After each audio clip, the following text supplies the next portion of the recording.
ನನ್ನ ಹೆಸರು ಕೆಡಿಸಲು ವಿಪಕ್ಷಗಳಿಂದ ಪ್ರಯತ್ನ. ಡಾಕ್ಟರ್ ಯತೀಂದ್ರ ಆಧಾರವಿಲ್ಲದ ಆರೋಪ ಮಾಡಿದ್ದು ಪ್ರತಿಪಕ್ಷದವರಿಗೆ ಚಾಳಿಯಾಗಿ ಬಿಟ್ಟಿದೆ.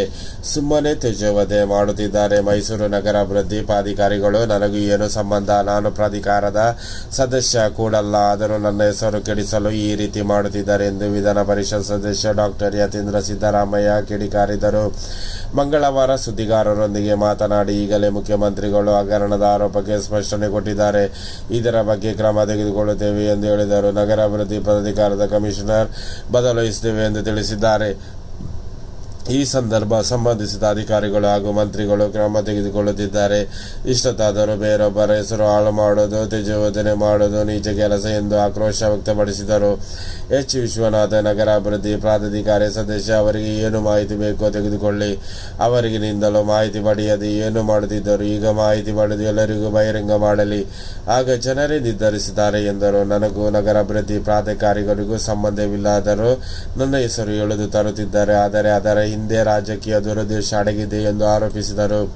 ಸಿನಿಮಾ ಶೂಟಿಂಗ್ನಲ್ಲಿ ಸಲ್ಲು ಕೊಲ್ಲಲು ಸಂಚು, ಹಂತಕರಿಗೆ 25 ಲಕ್ಷ ಸುಪಾರಿ ನೀಡಿದ ಪಾತಕಿ ಬಿಷ್ಣೋಯಿ ಚಾರ್ಜ್ ಶೀಟ್. ಬಾಲಿವುಡ್ ನಟ ಸಲ್ಮಾನ್ ಖಾನ್ ಅವರನ್ನು ಸಿನಿಮಾ ಶೂಟಿಂಗ್ ವೇಳೆ ಹತ್ಯೆ ಮಾಡಲು ಗ್ಯಾಂಗ್ಸ್ಟರ್ ಲಾರೆನ್ಸ್ ಬಿಷ್ಣೋಯಿ ಗ್ಯಾಂಗ್ ಸಂಚು ರೂಪಿಸಿತು. ಖುದ್ದಾಗಿ ಬಿಷ್ಣೋಯಿ ತನ್ನ ಗ್ಯಾಂಗ್ ಸದಸ್ಯರಿಗೆ ಸಲ್ಮಾನ್ ಹತ್ಯೆ ಮಾಡಲು 25,000 ಸುಪಾರಿ ನೀಡಿದೆ ಎಂದು ತನಿಖೆಗೆ ಬೆಳಕಿಗೆ ಬಂದಿದೆ.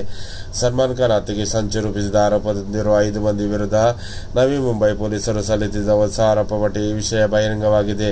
ಜೈಲಿನಲ್ಲಿರುವ ಗ್ಯಾಂಗ್ಸ್ಟರ್ ಲಾರೆನ್ಸ್ ಬಿಷ್ಣೋಯಿ ಅವರ ಗ್ಯಾಂಗ್ಗೆ ಸೇರಿದ ಆರೋಪಗಳು ಸಲ್ಮಾನ್ ಖಾನ್ ಅವರನ್ನು ಕೊಲ್ಲಲು ಆಧುನಿಕ ಶಸ್ತ್ರಾಸ್ತ್ರಗಳನ್ನು ಯೋಜನೆ ರೂಪಿಸಿದ್ದರು. 2020ರಲ್ಲಿ ಪಂಜಾಬ್ ಗಾಯಕ ಸಿಂಧು ಮೂಸೇವಾಲಾ ಅವರನ್ನು ಕೊಲ್ಲಲು ಬಳಸಿದ ಟರ್ಕಿ ನಿರ್ಮಿತ ಜಿಗೇನಾ ಪಿಸ್ತೂಲ್ನಿಂದ ಸಲ್ಮಾನ್ ಖಾನ್ ಅವರನ್ನು ಕೊಲ್ಲಲು ಗ್ಯಾಂಗ್ ಯೋಜನೆ ರೂಪಿಸಿತು. ಅವರ ಮೇಲೆ ದಾಳಿ ಮಾಡಲು M16, AK-47 ಮತ್ತು AK-92 ಬಂದೂಕುಗಳನ್ನು ಖರೀದಿಸಲು ಪಾಕಿಸ್ತಾನದ ಶಸ್ತ್ರಾಸ್ತ್ರ ವ್ಯಾಪಾರಿಯೊಂದಿಗೆ ಸಂಪರ್ಕದಲ್ಲಿದ್ದರೆಂದು ತನಿಖೆಯಿಂದ ತಿಳಿದು ಬಂದಿದೆ ಎಂದು ಚಾರ್ಜ್ ಶೀಟ್ ಹೇಳಲಾಗಿದೆ. ರಾಯಭಾರಿಗಳಿಂದ ಸಂತಾಪ. ನವದೆಹಲಿಯಲ್ಲಿ ಅಥ್ರಾಪ್ಸ್ ಕಾಲ್ವೆಳೆತಕ್ಕೆ ಮೃತಪಟ್ಟವರಿಗೆ ಚೀನಾ ಸೇರಿದಂತೆ ವಿವಿಧ ದೇಶೀಯ ರಾಯಭಾರಿಗಳು ಸಂತಾಪ ಸೂಚಿಸಿದ್ದಾರೆ. ಚೀನಾ ದೇಶದ ಭಾರತದ ರಾಯಭಾರಿ ಜುಂಗ್ ಫಿಯೋಂಗ್, ಜರ್ಮನಿ ದೇಶದ ರಾಯಭಾರಿ ಫಿಲಿಪ್ ಆಂಕರ್ ಮಾನ್, ಫ್ರಾನ್ಸ್ ರಾಯಭಾರಿ ಥಿಯರ್ ಮ್ಯಾಥ್ಯೂ, ಇಸ್ರೇಲ್ ರಾಯಭಾರಿ ನೊರೊಗ್ಲಿನ್ ಸಂತಾಪ ಸೂಚಿಸಿದ್ದಾರೆ. ಕಾಲ್ಕುತ್ತಿಗೆ ಕಾರಣವಾದ ಸತ್ಸಂಗ ಹಮ್ಮಿಕೊಂಡಿರುವ ಬಾಬಾನ ನಾರಾಯಣ ಸಾಕರ್ ಅಲಿ ಅಲಿಯಾಸ್ ಬೋಲೆ ಬಾಬಾ ಇವರು ಉತ್ತರ ಪ್ರದೇಶದ ಎಂಟದಾಗಿದ್ದರು. ಗುಪ್ತಚರ ದಳದಲ್ಲಿ ಪೊಲೀಸ್ ಆಗಿದ್ದ ಅವರು 26 ವರ್ಷಗಳಿಂದ ತಮ್ಮ ಸರ್ಕಾರಿ ಕೆಲಸ ತೊರೆದು ಧಾರ್ಮಿಕ ಪ್ರವಚನ ನೀಡಲು ಪ್ರಾರಂಭಿಸಿದರು. ಉತ್ತರ ಪ್ರದೇಶ, ಉತ್ತರಾಖಂಡ, ಹರಿಯಾಣ, ರಾಜಸ್ಥಾನ, ದೆಹಲಿ ಸೇರಿದಂತೆ ದೇಶಾದ್ಯಂತ ಬೋಲೆ ಬಾಬಾ ಲಕ್ಷಾಂತರ ಅನ್ವಯಿಗಳು ಇದ್ದಾರೆ. ಈಗ ಕಾಲ್ತುಟ ಘಟನೆಯಲ್ಲಿ ಬಾಬಾ ಬಂಧನದ ಭೀತಿ ಎದುರಾಗಿದೆ. ಈ ಹಿಂದೆ ಸಂಭವಿಸಿದ ಕಾಲ್ಕುಡಿತ ಕೇಸುಗಳು ಮಧ್ಯಪ್ರದೇಶದ ದಾಟಿ ಜಿಲ್ಲೆಯಲ್ಲಿ ನವರಾತ್ರಿಯಲ್ಲಿ ಆಚರಣೆ ವೇಳೆ 115 ಜನ ಸಾವು.